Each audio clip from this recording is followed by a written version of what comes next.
আসসালামু আলাইকুম এভরিওয়ান। অযোগ্য ভালোবাসার গল্পের 23 নাম্বার পার্ট নিয়ে চলে আসলাম। তো বেশি কথা না কইয়া চলুন গল্প শুরু করা যাক। আমি বললাম, এখনো আমার প্রতি তোমার এত ভালোবাসা আছে? মিতু বলল, আছে বলেন কি, সারা জীবন থাকবে। আমি বললাম, তাহলে দেশে আসবে না কেন? মিতু বলল, দূর থেকে আপনাকে ভালোবাসার মজাটাই আলাদা। আমি বললাম, শুধু আপনাকে সুখী দেখতে চাই। প্লিজ প্লিজ আপনি একটা বিয়ে করেন। আমি বললাম, আমি বুঝি না, তুমি কি পাগল হয়ে গিয়েছো? নিজের ভালোবাসার মানুষকে কেউ অন্য হাতে তুলে দিতে চায়। কতটা কষ্ট থাকলে একটা মেয়ে এই কথা বলতে পারে আমি বুঝি। মিতু বলল, আপনার সুখই আমার সুখ। আমি বললাম, আচ্ছা নাও, ঈশার সাথে কথা বলো। মিতু বলল, আপনি আমাকে আবার কল দিবেন তো নাকি ভুলে যাবেন? আমি বললাম, অবশ্যই, তোমার কথা কি আর ভোলা যাবে? মিতু বলল, ঈশা নাকি বিয়ে হয়ে গিয়েছে। আমি বললাম, ও বাড়িতে আসছে গতকাল। ঈশা, নে মিতুর সাথে কথা বল। ঈশা বলল, দে ভাইয়া। ঈশার কাছে ফোনটা দিয়ে বাহিরে গেলাম। ফারিয়া বলল, কি ভাইয়া, আপু কিছু বলেছে? আমি বললাম, অনেক অনুরোধ করেছি, তাও আসবে না বলছে। আমি তোমার দুলাভাই হতেও রাজি আছি, তাও আসবে না। ফারিয়া বলল, ভাইয়া এখন আর কিছুতেই কাজ হবে না, আপু আসবে না। আব্বু আগামী মাসে হয়তো যেতে পারে, দেখি পরে কি হয়। আমি বললাম, দেখো, পরে আমিও কথা বলে দেখবো নি। ফারিয়ারা চলে গেল। আমি বসে বসে চিন্তা করছি, যাক বাবা, এক সমস্যা তাহলে দূর হয়েছে। মিতু দেশে আর আসবে না, আমাকে এত চিন্তা করতে হবে না। এখন সামনে কি হবে তার চিন্তা করে। সুমন বলল, স্যার আছে নাকি? আমি বললাম, বলো। সুমন বলল, ভাবি কই? আমি বললাম, ভিতরে আছে হয়তো, দেখো গিয়ে। সুমন বলল, ভাবিকে নিয়ে যেতে বলছি না ভাইয়া? আমি বললাম, বলো সকালে যাবে, এখন না। আর আমি তোমার বোনকে রাতে দিয়াবো। সুমন বলল, আচ্ছা, একটা দরকারি কথা বলতে এসেছি স্যার। আমি বললাম, বলো।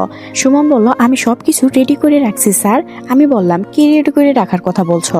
সুমন বলল, স্যার আপনি যে ভিডিওটা দিয়েছেন না, ওইটা পুলিশের কাছে দিয়েছি, আর ওদের বলেছি আরো প্রমাণ জোগাড় করতে। আর আমি বলেছিলাম না, মারিয়াম মেয়রের মেয়ে, এই দেখেন পিকগুলা। আমি বললাম, সুমনের কাছ থেকে পিকগুলা নিয়ে অবাক হয়ে গেলাম। সত্যিই তো মেয়রের সাথে মারিয়ার পিক তোলা আছে। মারিয়াকে এতটা নিষ্পাপ মনে হয়েছিল, কিন্তু ওর ভিতরে এত পেস আমি বুঝতেই পারিনি। সুমন বলল, আর সুমাইয়া ম্যাম কালকে এই জায়গায় জনগণের উদ্দেশ্যে ভাষণ দিবে। আমার মনে হচ্ছে কালকে একটা কিছু হতে পারে। আমি বললাম, হবে মানে? আমি কালকে সবকিছু শেষ করতে চাই, এর শেষ আমি কালকেই দেখব। তুমি আবার আমার লোককে বলো তৈরি হতে, জীবনের শেষে একটা মিশন, আর এই পথে ভবিষ্যতে আমি বা তোমাদের কাউকে যেতে হবে না। সুমন বলল, বুঝতে পারছি, তবে কি করবেন বলেন? আমি সবকিছু রেডি করেছি। সুমন চলে যাওয়ার পর বসে বসে চিন্তা করছি, সুমাইয়াকে দেখতে খুব ইচ্ছা করছে। যতই হোক, ও তো আমার প্রথম ভালোবাসা।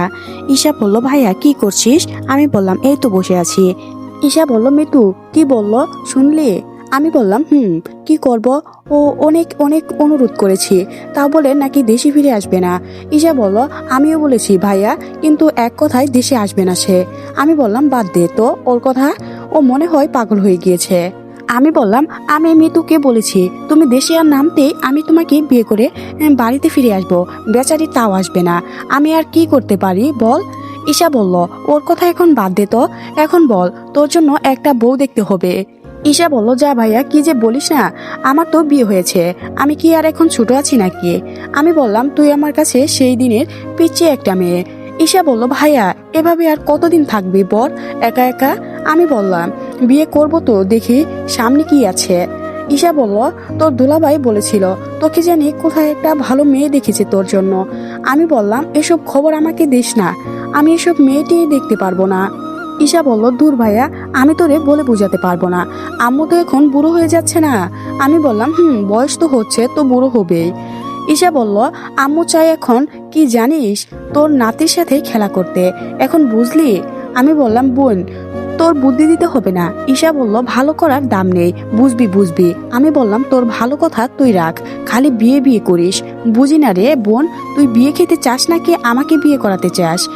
ঈশা বলল, ছেড়ে দেখ, জুতা দিয়ে থুতা ভেঙে ফেলবো।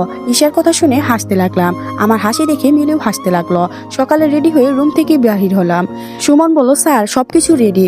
আমি বললাম, তোমাকে কতবার বলছি স্যার বলবে না? সুমন বলল, এটা আপনার ওপর আমার একটা সম্মান। আমি বললাম, ও ওরা কই?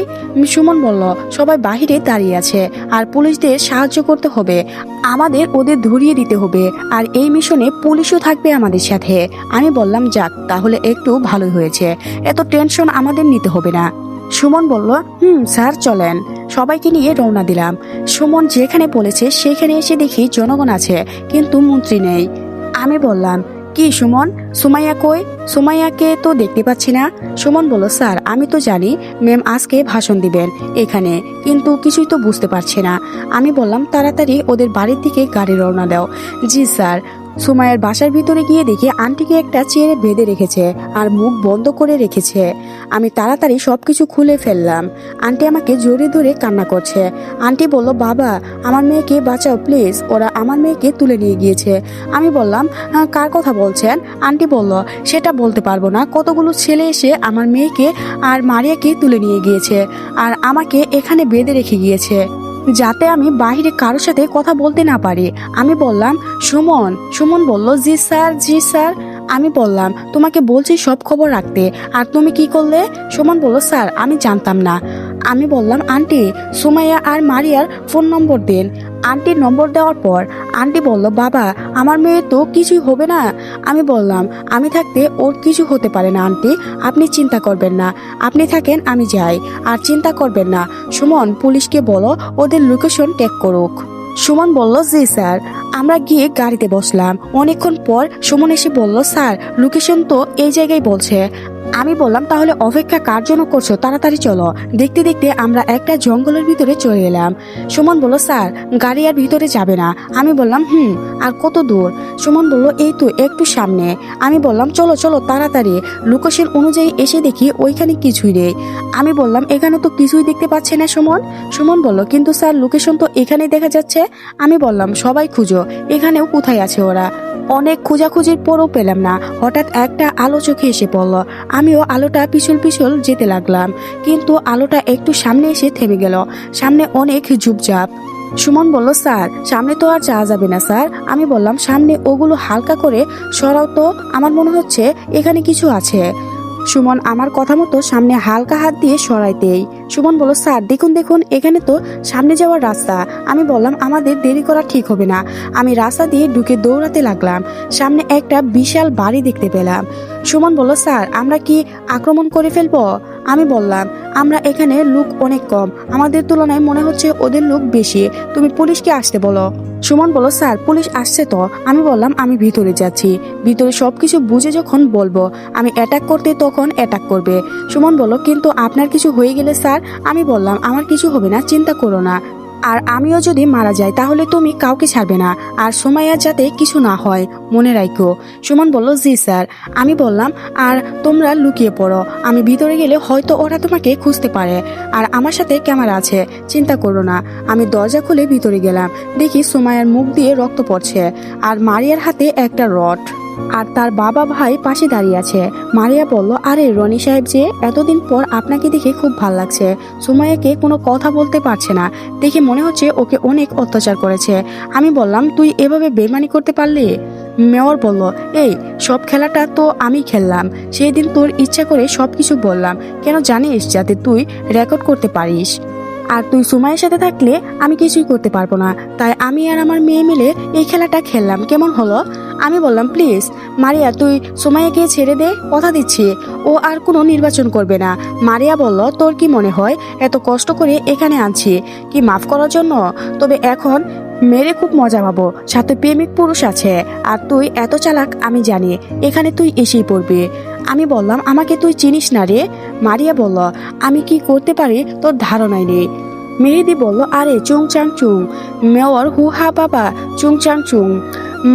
মারিয়া বলল কি খবর চায়নাম্যান, মরার জন্য তো দেখি রেডি হয়ে আসছ। আমি বললাম প্লিজ তোমরা সুমাইয়াকে ছেড়ে দাও, যা করার আমার সাথে করো। মেয়র বলল তোর জন্য শুধু এই মেয়েকে মারতে পারিনি, নইলে অনেক আগেই মেরে ফেলতাম। আজকে দেখ তোর চোখের সামনে এই মেয়েকে মেরে ফেলবো। আমি কোনোদিন চাই না আমার জন্য অন্য কাউকে অপরাধ করতে, সবসময় চাই পারলে আমি মারা যাব, তাও অন্য কারোর ওপর কোনো দোষ চাপিয়ে দিব না, আর আমার লোকদের ওপরও না। আমার জন্য ওরা দোষী হবে এটা আমি কখনোই চাইবো না। আমি বললাম, যদি তোরা সবাই বাঁচতে যাস তাহলে এই মেয়েকে ছেড়ে দে। মারিয়া বলল, কিরে তোর তো সাহস কম না রে, তুই তো। আমি বললাম, মারিয়া তোর সাথে কয়েকটা কথা বলতে চাই। মারিয়া বলল, একটু পর তো মারাই যাবে, আচ্ছা বল কি বলতে চাস। আমি বললাম, সুমাইয়ের সাথে তুই অনেকদিন কাজ করলে, কিন্তু ওর ওপর কি তোর একটু মায়া লাগলো না? মারিয়া বলল, আমার ভিতরে শুধু বাবার দেওয়া রাগ আছে, আর কিছুই নেই। আমি বললাম, আমার মেসেজের পরিটা কে তুই ছিলে? মারিয়া বলল, আমি তোর কাছে বিশ্বাস অর্জন করে তবে পাদে পেলে মারতে চেয়েছিলাম, কিন্তু তুই শালা অনেক চালাক, তোরে ফাঁদে ফেলার এত সহজ না। আমি বললাম, তুই যে কত বড় নিমহারাম তা আমি এখন বুঝতে পারছি। এত বিশ্বাস করতাম আমি তোরে, আর তুই আমার কথা না হয় বাদ দিলাম। একবার এই মেয়েটার ওপর চেয়ে দেখ তো কি করছিস, মেরে মেরে ওকে শেষ করে ফেললে আমার কি হবে রে? ওকে ছাড়া আমি তো বাঁচতে পারবো না। মারিয়া বলল, তোর ভালোবাসা তোর কাছে রাখ, এত ভালোবাসা দেখার সময় নেই আমার। ওই ওকে মেরে ফেল আমাকে দেখিয়ে। সুমাইয়া বলল, মামা মারিয়া ওকে মেরো না। সুমাইয়ার কথা শুনে আমার কান্না এসে গেল, কষ্টের কথাটা পর্যন্ত বলতে পারছে না। আমি বললাম, বহুত খেলা দেখছি তোর আর না, আর শরীর থেকে গেঞ্জিটা খুলে ফেলে দিলাম। এক পা যদি এখান থেকে কেউ যাস তাহলে বোমটা ফেটিয়ে দিব।